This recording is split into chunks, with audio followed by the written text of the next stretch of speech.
Eh ben, bienvenue dans ce premier épisode du podcast de Tirefes. Fes. Faut encore qu'on travaille le jingle.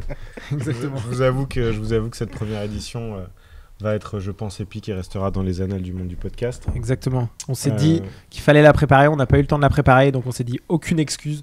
On se met quand même là et on doit parler. Mais on ne sait pas encore de quoi. Si, ça c'est fou quand même. Sinon, Thomas sait de quoi on va parler. Ouais, exactement. Sinon, c'est pas une bonne hook. Sinon, c'est pas une bonne hook, exactement. Du coup, on va parler de quoi ? On va parler d'une tendance qu'on a vu émerger. Bon, l'idée, c'est quand même pour introduire un peu le podcast, qui on est, qu'est-ce qu'on fait, etc. Oui, c'est vrai. Donc, Glenn, Benjamin et Thomas, les trois cofondateurs de Tirefes. Pour ceux qui ne connaissent pas Tirefes, on a une agence de com sur les réseaux sociaux. On accompagne des acteurs de la food et de l'agroalimentaire. Une petite 50aine de clients aujourd'hui, une 40aine de personnes qui travaillent à l'agence. On a la chance de travailler avec des marques comme Dossi, Donna, Chronodrive, Armor Délice, Le Ster. Je peux pas faire les 45 parce que sinon ce sera tout l'épisode de podcast en fait. Et ouais, on trouvait intéressant de lancer ce podcast en complément de tout ce qu'on fait déjà. On a les webinars tous les mois, on a les articles de blog, on a la newsletter, mais on voulait avoir un format où on pouvait discuter tous les trois peut-être un peu plus librement sur ce qu'on peut voir émerger, sur des sujets auxquels on a été confrontés, sur des idées qu'on pourrait avoir, sur la communication sur les réseaux sociaux au sens assez large du terme. L'idée, c'est pas forcément qu'on se focalise exclusivement sur le secteur d'activité sur lequel on travaille aujourd'hui, et puis pouvoir partager nos réflexions, le fruit de notre veille, avec les auditeurs de ce podcast, qu'on espère nombreux. Exactement, voilà. Notre famille. Pareil, on peut peut-être se présenter rapidement sur le premier épisode. Moi, je suis Thomas, donc je suis directeur général au sein de l'agence aujourd'hui. Président, directeur général.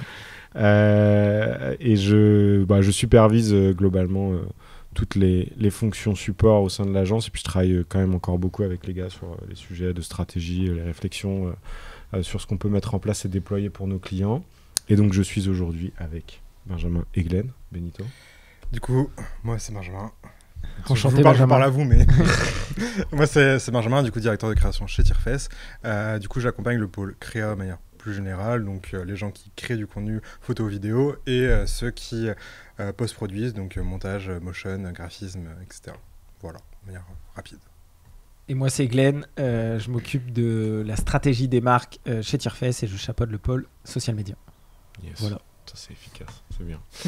De quoi on va se parler aujourd'hui ? D'une tendance. Dis-nous. Ils savent pas, ils sont pas au courant. C'est un peu comme le bac blanc. C'est un peu comme un examen. Là, je vais sortir le sujet de mon chapeau et ils vont devoir se démerder pour broder autour de ça. On n'a pas révisé Glenn. C'était la même chose au bac. Hein.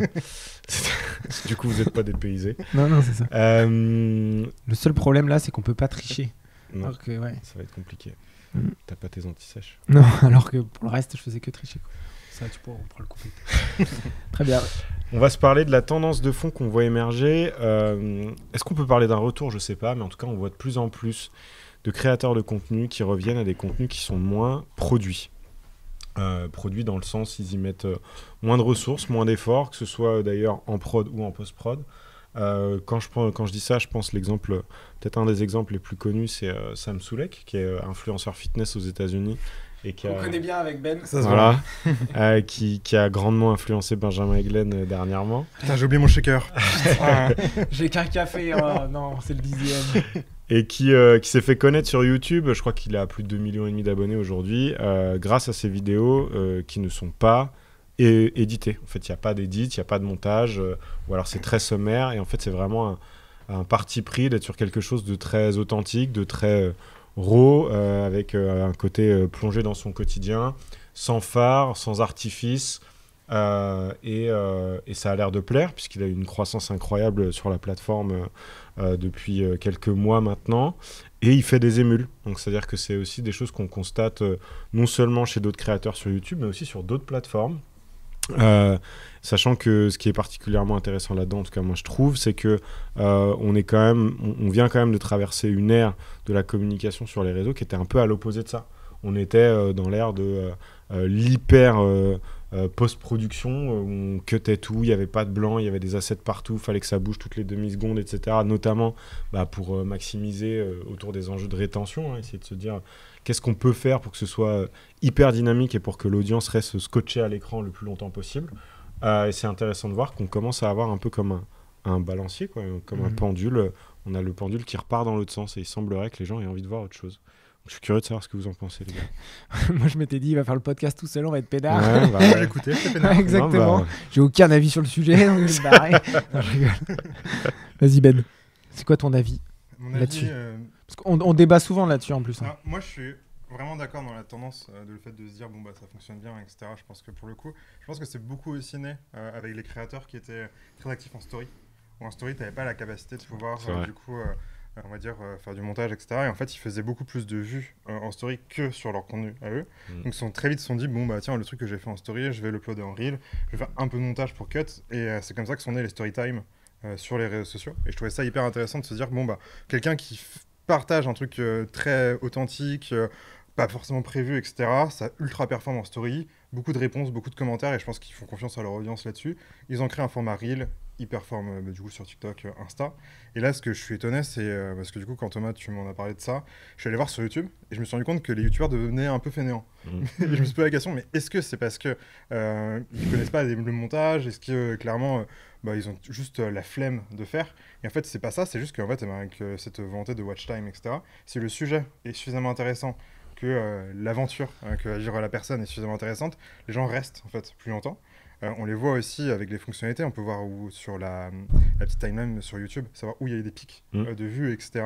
Et quand j'allais voir du coup ce qu'il avait fait lui, en fait il avait plein de pics différents. Okay. Ce qui faisait que en fait, les personnes peut-être dans l'usage, et là peut-être vous avez plus de billes que moi là-dessus, est-ce que les gens consomment en x1, x2?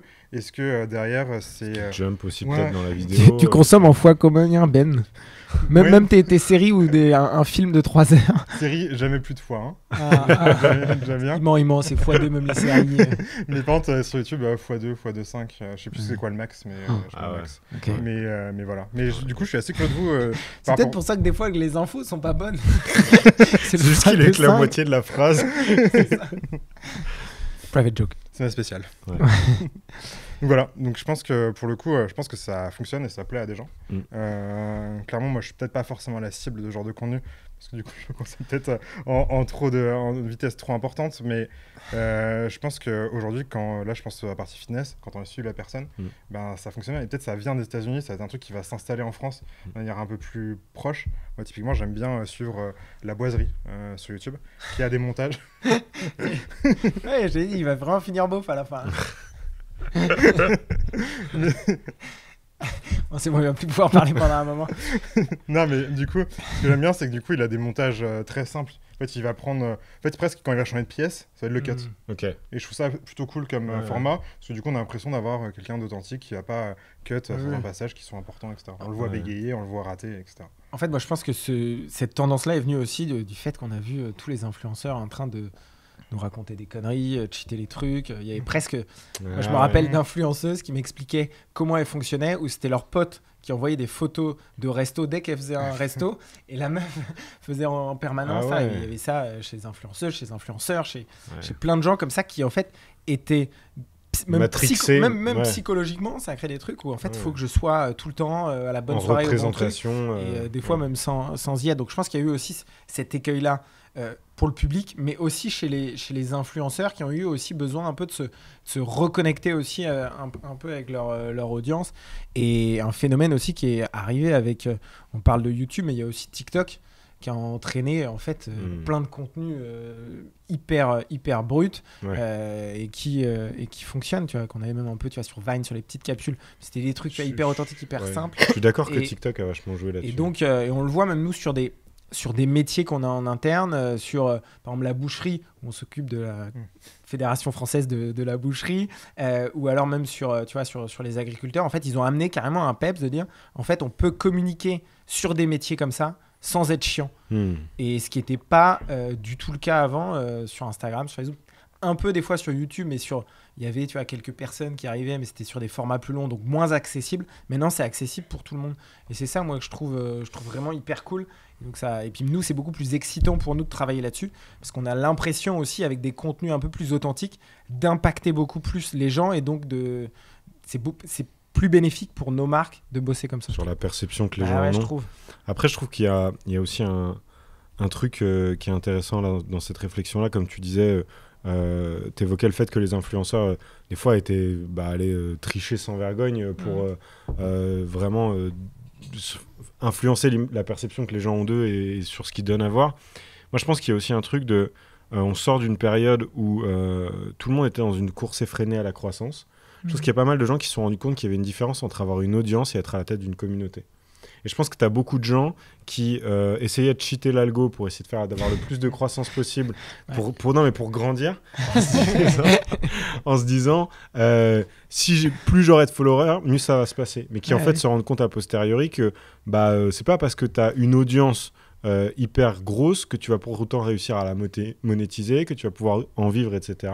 Et que c'est vraiment la différence entre une communauté et une audience. Pour moi, c'est la relation de proximité qu'il y a entre le créateur de contenu ou la marque et les gens qui le suivent versus quelqu'un qui serait dans une communication, dans une consommation beaucoup plus passive de ce contenu-là, pas du tout émotionnellement investi et qui du coup, quand l'influenceur te dit achète ma formation, achète mon nouveau produit ou je suis trop fan de cette marque, la proportion de chance que la personne passe à l'action sur la base de cette recommandation est plus faible parce qu'en fait, le lien qu'il y a entre l'influenceur et son audience n'est pas si fort que ça, quoi. Et là-dessus, c'est aussi lié aux marques. À un moment, les marques achetaient un nombre de followers et pas forcément de l'engagement, un truc. Et donc, à un moment, les gens, il y a eu même à un moment toute cette campagne de faux followers qu'on a eu il y a 2-3 ans de ça. Et en fait, c'était aussi lié à ça. En fait, les gens ont vu une manne financière et donc des fois, quand il y a de l'argent, il y a des dérives. Et ça a été le cas aussi sur l'influence. Mais je suis assez content parce j'ai l'impression qu'on revient vraiment à quelque chose de beaucoup plus sain. Donc, il y a un peu un retour de bâton de ça. Ça a été aussi légiféré. Je suis même étonné de voir comment les gens respectent hyper bien, tu vois, la nouvelle réglementation. Sponsorisé par, j'ai trouvé hyper diligent, même tu vois, sur des... on va dire les influenceurs français qui pourraient être des fois jouer un peu avec, pas du tout. Je trouve qu'il y a et pour le public, ça crée, je pense, encore plus de confiance quand c'est adressé et c'est clair. Et c'est ça aussi, je trouve, le mouvement d'authenticité qu'il y a derrière. Ouais, je crois que le nerf de la guerre, c'est ça, c'est la confiance. Et il y a un truc aussi sur YouTube là en ce moment, c'est que je trouve qu'il y a deux catégories d'influenceurs qui sont en France notamment qui sont en train de se diviser. Ceux qui veulent partir sur des très grosses productions, en mode télé, etc. Et ceux qui veulent dans la lignée d'un MrBeast qui pousse le curseur toujours exactement, plus loin. Et ceux qui veulent rester authentiques, très proches de leur communauté.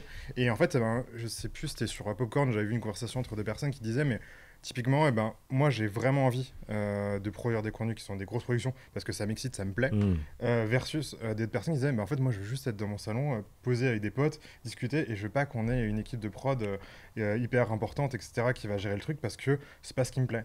Et c'est notamment McFly et Carito qui sont un peu revenus à ça, donc ils continuent à faire des prods qui sont importantes, mais des formats aussi qui sont beaucoup plus simples. Et je pense que YouTube est en train de changer et je pense que on va dire les consommateurs, les utilisateurs sont en train de se dire mais en fait en vrai ce qui me plaît plus c'est d'être proche de l'influenceur, créer de la proximité, que avoir un contenu que je pourrais voir à la télé avec un discours qui est très lisse parce qu'il y a un sponsor, il y a une marque qui est présente, etc. Et là moi typiquement à titre perso je commence à me détacher dès que je vois une grosse production qui pop dans ma timeline, je vais pas la consommer.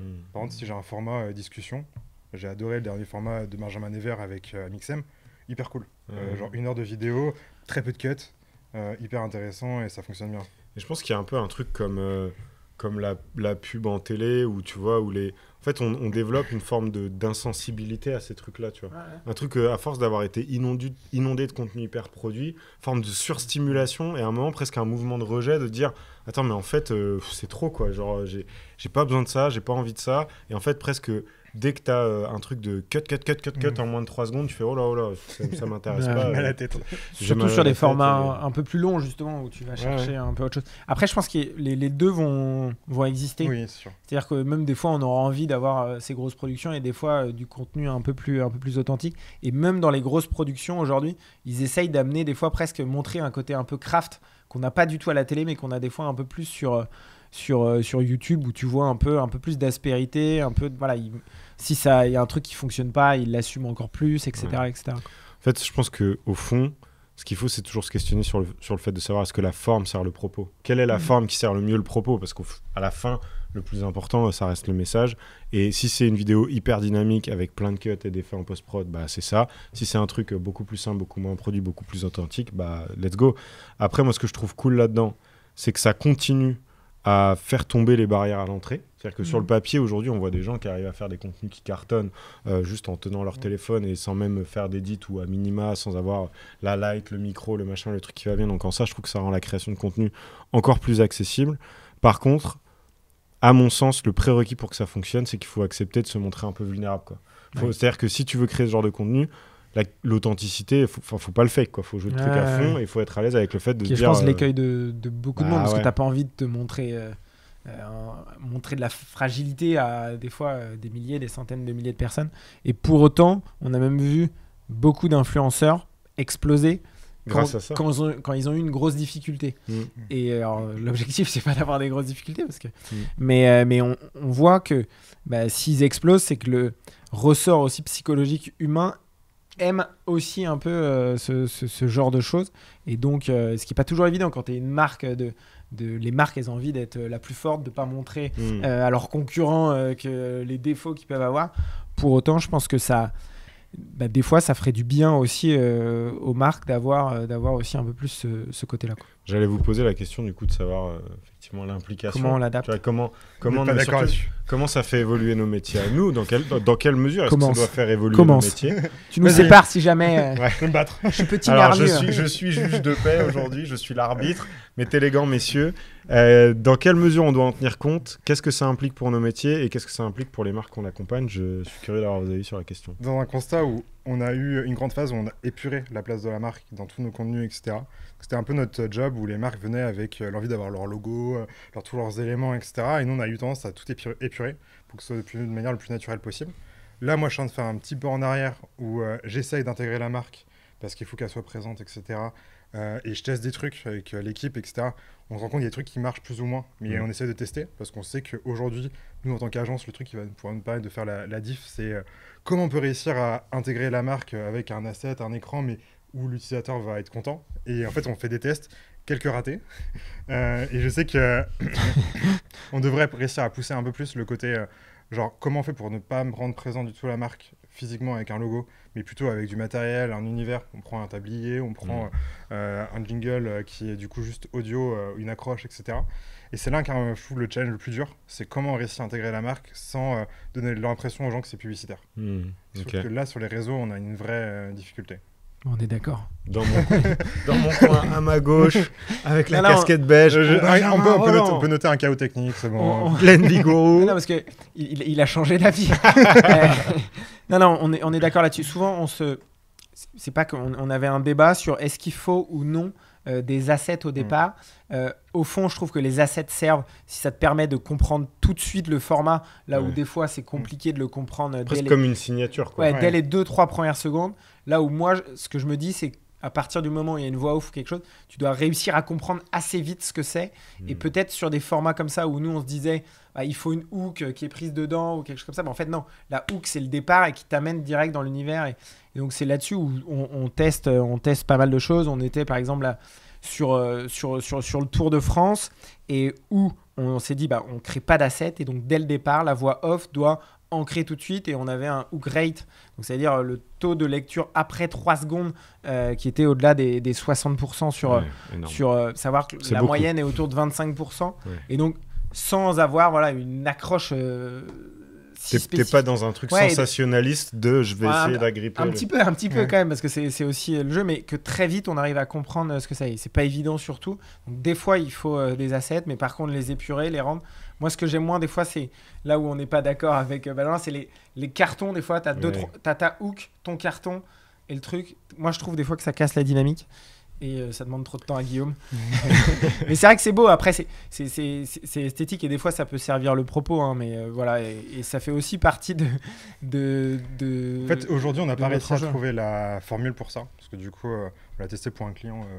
Glenn t'en parle juste là. Mais et en fait, même quand je l'ai vu le rendu, je me suis dit, putain, on n'a pas encore réussi à trouver la solution. Parce qu'en fait, je l'ai vu sur d'autres créateurs. Et notamment, c'est un média qui fait des sketchs d'humour. Et en fait, un peu comme je prenais l'exemple à la team, je sais pas si vous voyez l'ancienne série sur Canal, c'est Avez-vous déjà vu? Il y avait ce truc un peu gimmick sonore qui revenait, je vais pas réussir à le faire, mais... Vas-y, essaye. Jamais de la vie. Allez, comme ça on le compare après. Space, vas-y, t'inquiète pas, personne va le voir. Je sais même pas comment le faire. En fait, invente un jingle si tu penses à un jingle pour ça. Avez-vous déjà vu? Maintenant, oui. Et en fait, t'as le petit point d'interrogation qui tombe à la fin et t'as un bing, boong, je sais pas comment le faire. C'est un peu décevant. Je t'avoue que je suis un peu déçu. Je l'ai un peu trop teasé. Et en fait, ce gimmick qui est fait a créé vraiment la signature de la marque. Et en fait, à chaque fois que tu le voyais ou tu l'entendais, je me disais, putain, c'est trop cool, c'est ça, tu vois. Un peu comme il y avait une émission de radio où il y avait un gimmick sonore aussi. Il y en a plein, tu vois. Je trouve le monde de la radio est un bon exemple des jingles, tu vois. Je sais pas, je pense à France Inter, tu sais, quand t'as les news qui vont arriver. Fais-le aussi. Tu l'as raté. Ah oui, bien sûr, je me rappelle plus. Putain, je suis un patron, j'écoute BFM Business, merde. Ah putain. mais du coup, ça, j'aimerais bien qu'on réussisse à l'intégrer dans nos vidéos, ou quand les gens tombent sur une vidéo, ils aient le truc en tête, etc., et qu'on puisse en faire une récurrence.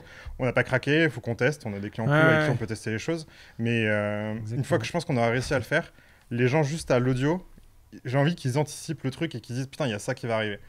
Mais pour ça, je suis d'accord, hein, l'enjeu, c'est si tu arrives à créer une signature de marque là-dessus, c'est-à-dire que tu restes authentique et en plus tu identifies la marque, quoi.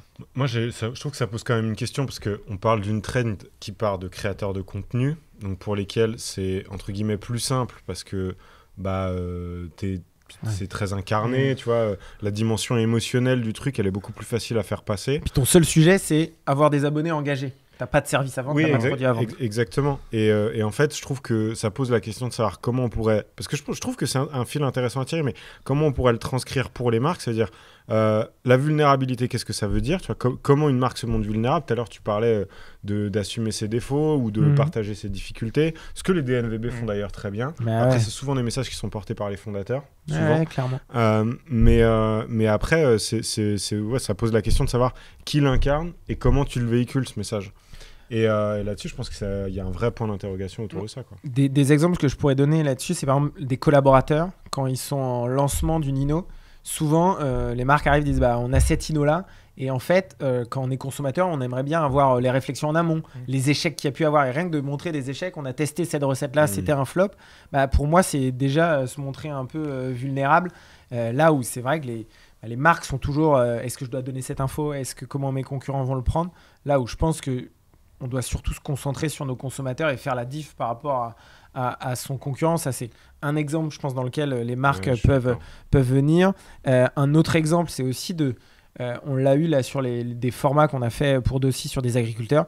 Laisser aussi la parole à des agriculteurs et puis montrer des fois leurs difficultés. Et c'est ça, je pense, qui va aussi amener un peu plus d'aspérité à beaucoup de marques agroalimentaires. C'est notre combat, qui sont chiantes. Et on part d'un postulat, parce que du coup, ces questions-là, on la pose à chaque fois aux gens quand on fait des recrutements, etc. Est-ce que tu suis des marques food, etc. Et la plupart des gens disent, non, je vais pas suivre une marque sur je suis des chefs, quoi. Ouais, exactement. Tu vois, ou des influenceurs du coup, food. On a un beau challenge de réussir à générer des gens qui s'abonnent à une marque, etc. Donc, ils doivent retrouver un peu la même expérience qu'ils ont pour leurs influenceurs préférés, que ce soit utile. Et je pense que c'est là, dans le côté, si on devait créer du contenu qui est sans montage, très authentique, je pense qu'il faudrait aller sur des terrains de jeu qui sont de base hyper intéressant. Typiquement, je pense les agriculteurs, ça pourrait être une discussion avec un chef de produit, ça pourrait être le lancement d'une inno en rayon. La première fois que la personne va en rayon pour découvrir son innovation, tu le vois avec ses yeux en mode qui est trop la fierté de se dire tiens, c'est un rayon, etc. Je pense qu'un peu ces petits moments de vie qui sont importants pour pouvoir retrouver en story. Comment on peut réussir à les intégrer dans un feed On voit de plus en plus même de formats Reels où c'est juste des gens qui parlent à leur téléphone et c'est un format d'une minute où ils ont un message et c'est des formats qui performent, Reels ou TikTok ou Short, mais qui performent bien. Et je pense qu'il y en aura de plus en plus comme ça aussi de formats, comme tu le disais au départ, qui étaient presque des formats story. Je parle à mon téléphone pour la story. En fait, de les voir en Reels. Et quand c'est des sujets qui touchent... souvent beaucoup de gens, ça peut bien performer, je pense. Et je suis con, parce qu'en fait, à la base, ça a commencé. Tu vois, il s'est saboté tout seul. Du coup, je suis con, fin du podcast. On pourra faire un short de ça. Merci d'être venu. Je suis con. Et le remettre à chaque fois. Ouais. Tu me le fais durer 10 secondes. Je suis con. Là, vraiment, en plus. Du coup, il est sympa. Hein. Mais il est con. Ah oui. C'est Nasdaq sur Snapchat. Snapchat, du coup, qui est vraiment pour moi l'outil, le réseau social parfait pour ça. En fait, tu crées du coup que des stories, tu crées des échanges. Et Nasdaq, c'est un influenceur du coup qui montre la vie de la cité. Donc voilà, il fait des jeux, etc., des animations. Et là, récemment, il a fait un podcast où il discutait avec un autre créateur. Et en fait, il racontait un peu son quotidien. Où lui, en fait, il doit provoquer du coup un bon contenu, quelque chose. Donc, il va dans l'endroit où il va y avoir du bon contenu, il va rencontrer les bonnes personnes, etc. Et en fait, aujourd'hui, je pense que le créateur a ce côté un peu reporter, où en fait, typiquement, tu dois aller réussir à provoquer le bon sujet. Où en fait, des fois, les marques, elles restent un peu dans leur périmètre, etc. Alors qu'en fait, finalement, tu vas à l'endroit où il y aura de l'action. C'est là que tu vas réussir à avoir le truc qui va performer, qui va être authentique, etc. Parce qu'elles ont peur de l'imprévu. Bah ouais. En fait, que... tout le contenu live comme ça, on l'a vu quand on a pu le faire. En fait, les marques disent, en fait, vous allez peut-être devoir faire des choix différents, arriver sur place. Et moi, ça peut me mettre dans une position inconfortable parce que c'est pas ce que vous m'avez vendu. Et nous, là-dessus, on est 100% raccord et c'est pas évident. Mais pour autant, en live, on est obligé de prendre des décisions. On l'a vu là même sur des pranks qu'on a fait avec Vincent des Inachevés, où en fait, on devait le faire à un endroit, ça fonctionnait pas. Donc, tu vas dans les chambres. Tu as 3 personnes qui montent, qui sortent de l'ascenseur. Il y en a 2 qui veulent pas être filmés, ou même sur le prank box que vous pouvez aller voir sur BNB Hotel, que j'aime beaucoup. En fait, on a eu une personne. C'est-à-dire que si cette personne-là, ça le fait pas, tu as eu 3-4 heures d'installation et tu rentres chez toi, je vais dire tu peux le dire. La queue entre les jambes, on pourra le biper.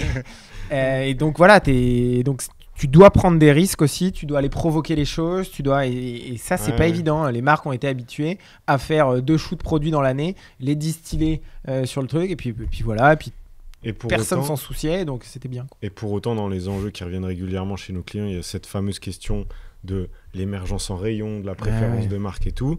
Moi, je pense qu'aujourd'hui, une des clés pour travailler vraiment cette préférence de marque, ça passe par ça, parce que c'est ce que les gens demandent. On voit que les consommateurs, et c'est pas nouveau, ils veulent de la transparence, etc. Mais par contre, il y a un trade-off, il y a un compromis.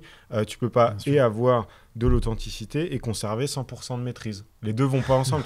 Non, mais tu vois, c'est un truc. C'est soit tu as la maîtrise du discours et du coup, forcément, tu lisses, tu t'arrondis les angles, tu machins du truc, mais tu perds en authenticité. Soit tu acceptes de lâcher un peu du lest là-dessus et tu reviens à quelque chose de plus authentique, mais qui est peut-être un peu moins maîtrisé. Et au fond, est-ce que c'est si grave que ça?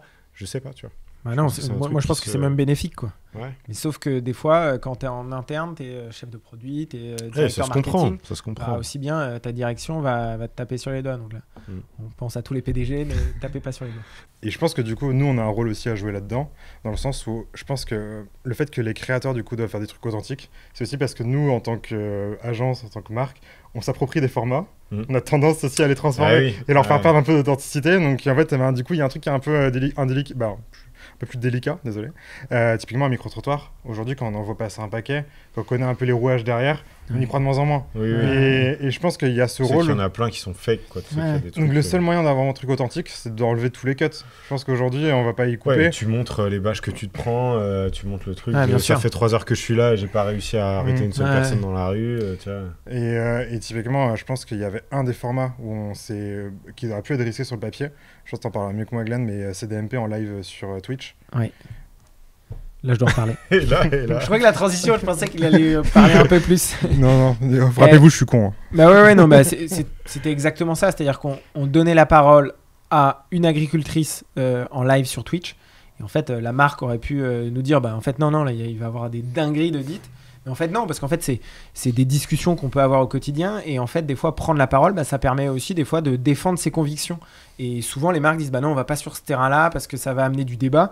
Mais des fois, le débat, ça permet aussi de défendre qui on est, ce qu'on fait. Et c'est aussi nécessaire parce que sinon, on laisse la parole qu'aux autres, quoi. Et ça, souvent, par crainte, par peur.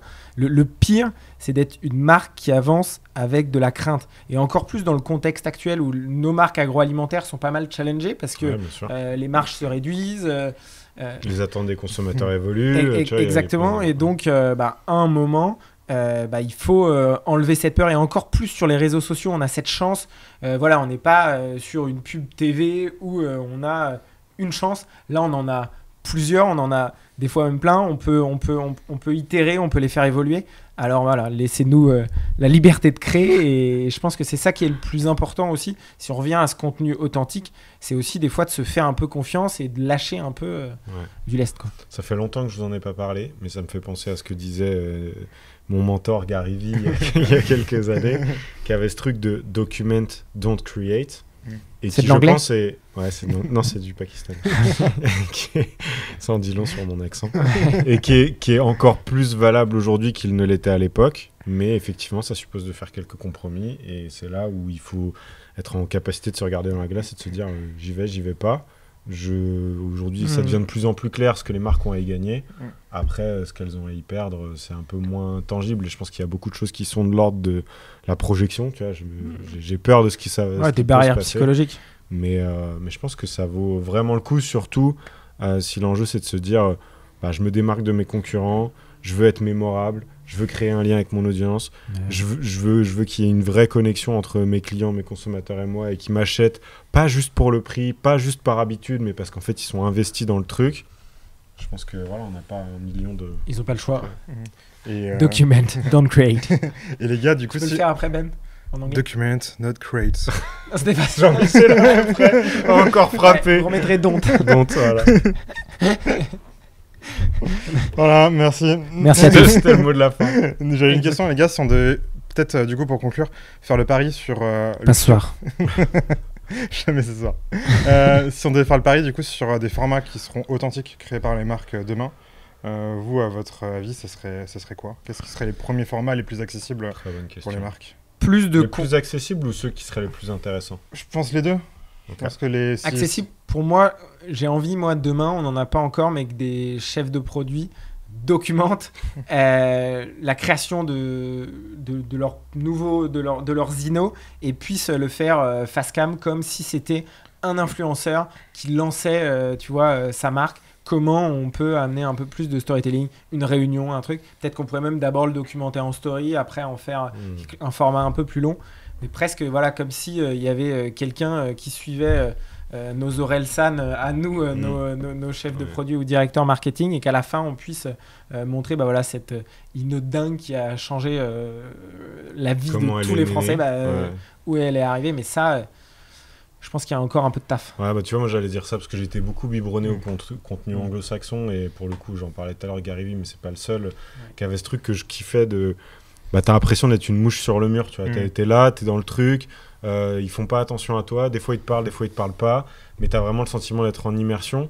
Et ça me ferait vraiment kiffer de voir les coulisses de toutes ces marques qu'on voit toutes les semaines quand on va faire nos courses, mais de vraiment comprendre comment elles fonctionnent, avec le bon, le moins bon, etc. Parce que déjà, je pense qu'il y a plein de gens qui se rendent pas compte à quel point c'est énorme ce que ces boîtes-là ont réussi à construire. C'est dingue. On avait quand même des très très belles réussites industrielles en France, sur des histoires de marques qui durent pour certaines d'entre elles depuis des décennies. Et c'est pas anodin, ça demande beaucoup d'efforts et d'abnégation pour réussir à construire ce genre de choses. Et j'adorerais pouvoir me dire comment telle marque s'est construite, tu vois, de voir du début à ça a commencé dans la boucherie de mon arrière-grand-père à ce que c'est devenu aujourd'hui, tu vois, je trouverais ça incroyable. Interview tombe. On a fait des tomates. Mais est-ce qu'on aura avec les DNVB qui elles ont beaucoup plus grandi avec ce truc-là, elles documentent tout des débuts jusqu'aux réussites ou aux échecs, mais moi je trouve aussi même, et là c'est plus ma casquette d'entrepreneur qui parle, mais je trouve ça hyper cool de pouvoir retracer a posteriori ou essayer de suivre en live le parcours de ces gens-là qui construisent quand même des sacrés trucs, quoi. Et vous pensez que c'est quoi les freins du coup des marques à ne pas le faire? Parce qu'en vrai, tout le monde a un smartphone, la plupart des gens avec qui on travaille, il y a forcément dans l'équipe quelqu'un qui a les codes et qui est assez jeune et qui peut maîtriser l'outil. Jeune ou pas, il y a les stories, il y a les canals, vraiment des espaces d'expression qui sont... psychologiques, c'est-à-dire tu dois te montrer, tu dois prendre la parole, tu as peur des critiques de tes collègues, en fait, c'est les mêmes craintes que quand des personnes qui se lancent sur les réseaux sociaux versus des personnes qui regardent les autres. C'est à peu près le même pourcentage que tu dois avoir dans les boîtes. Donc, soit tu as un peu de chance et tu as quelqu'un, soit tu n'as pas de chance et tu rames. Ça, et après, je pense aussi qu'il y a encore beaucoup d'idées préconçues sur ce à quoi doit ressembler le contenu. Tu vois, c'est-à-dire que je pense qu'il y a... Alors, qui se déguise souvent derrière le perfectionnisme, le truc de dire je le sors pas parce que c'est pas au niveau de qualité attendu. En vrai, c'est juste que tu as peur d'être jugé, on va pas se mentir, parce qu'aujourd'hui, comme tu le disais très bien, on voit des trucs très bruts qui performent hyper bien. Mais je pense qu'il y a un peu cette idée préconçue de si j'ai pas une équipe avec 3 personnes, machin, le truc, j'arriverai pas à produire quelque chose d'intéressant. Et c'est confondre le fond et la forme. Je pense que tu as un truc de... Au fond, ce qui compte, c'est ce que tu vas raconter.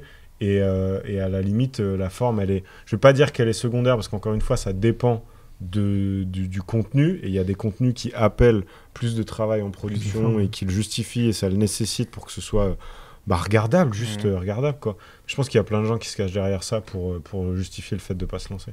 Parce qu'en fait, je crois que c'était hier ou avant-hier, tu parlais d'un format que je trouvais intéressant, le fait de compiler pas mal d'images, Ouais. d'archives, Ouais. rajouter une voix off dessus, ce Ouais. qui permet en fait derrière d'avoir des souvenirs et réussir à créer le truc. Et je pense que pour moi, ce serait le format le plus simple Oui. à réussir à mettre en place, de dire à nos clients, créez plein de contenu de toute votre histoire. Au pire, on les utilise pas, tant pis, c'est Ouais. pas grave. Créez les contenus. On pourrait faire un podcast comme ça de Tire-Fesse. Toutes nos anciennes photos et on, Et Et on on- y raconte. et on raconte l'histoire de Oh, Tire-Fesse. putain. Il y en aura des trucs à raconter. Ouais. C'est vrai. Et je pense que là-dessus, on pourrait réussir à créer un format un peu intéressant, typiquement sur un lancement de produit, une innovation. Ouais. Moi, c'est ça qui m'intéresse, honnêtement, aujourd'hui, sur si je devais C'est pas être con de le faire comme ça Cool. aussi, parce que Ouais, ça ça fait permet tomber la au moins aux barrière à gens de- l'entrée un peu, quoi. on si je pourra le devais tester. être conso de Les démarche. cons mais brillants. C'est tout lui. Hein. Ce sera le nom du podcast. Con mais brillant, avec Con un mais S, brillant. avec un S à chaque Avec fois. un S. Oui, Entre oui, parenthèses. Je vous inclus dedans, hein, les gars. on peut, pas le droit. Ah oui, faut bien qu'on soit plusieurs à être brillants. C'est quand même. vraiment que ce serait le con et les brillants. Ce serait pas mal. Je pense qu'on va garder ce nom-là. C'est pas mal. Faire ça, Mais c'est vrai ouais, que- je suis d'accord avec toi sur ce format-là que je trouve très cool et qui permet de faire tomber pas mal de barrières. Exactement. Bon, Faites tomber les bah, barrières. les cons et brillants, vous, sur ce, on vous laisse. Ciao. On espère que vous avez Bisous passé à la un bon famille. moment. On J'espère se que re- vous aurez kiffé. Voilà, on se retrouve pour le prochain épisode. Putain, j'ai cru qu'il faisait un AVC. En live. Ah, je Et, trouve que ça montre au moins une certaine authenticité. Tu vois. Ouais, et si vous avez des questions, des sujets que vous voulez qu'on traite, envoyez-nous un DM sur Insta et on Oui. compilera tout ça, ou sur LinkedIn. Exactement. Réseau de Contenu votre choix. social média, sur Tire-Fesse, N'hésitez notre pas, vie. amoureuse Notre ou œuvre. pas. ma vie, Vous nous mon dites. œuvre, Glenn Vigorou. Hors série sur Glenn. Voilà, Ouais, on peut j'aimerais faire bien. ça aussi, on peut faire un Plus tu épisode hors série. focaliseras sur vraiment Glenn. plus sur moi. Ouais. Merci. Mieux la light. Merci deviens un Tom peu pour sombre. cette première Merci édition. Tom. À bientôt. Bon courage.